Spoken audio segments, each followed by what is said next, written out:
কোনো স্বার্থ আছে কি? তবে এটা ঠিক যে সোহাগের বোনকে ওই ছেলেটা ভালোবাসতো। হতে পারে বোনকে বাঁচাতে গিয়ে সোহাগ এই কাজটা করে ফেলেছে। আমার তো মনে হয় এটা সম্পূর্ণ প্রি প্ল্যান মার্ডার।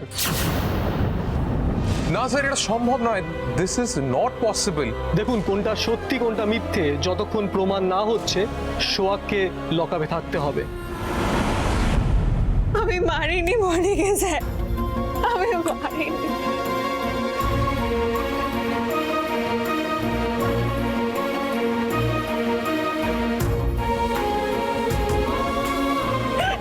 সোহাগ, তুমি তো সাহসী মেয়ে। সহজে ভেঙে পড়ার মেয়ে তো তুমি নও।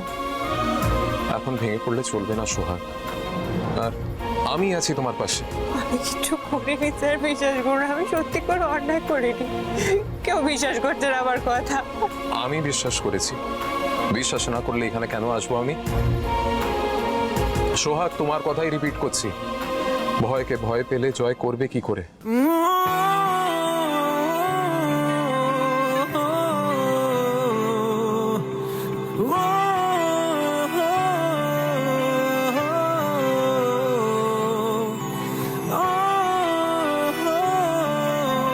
চিন্তা করো না, আমি আছি তোমার পাশে।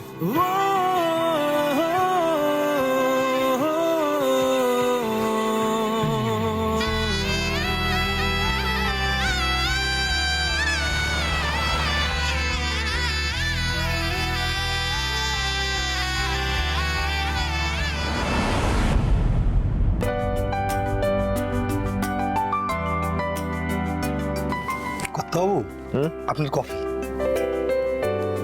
তুই কফি নিয়ে এসেছিস? সোয়া কোথায়?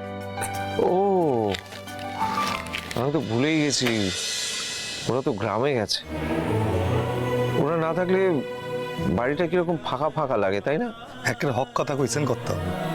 বৌদি না থাকলে বাড়িটাকে খা খা করতে থাকে।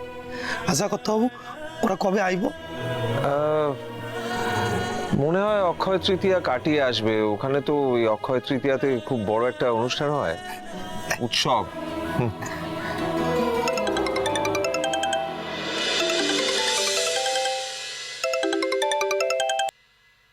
হ্যাঁ সূর্য,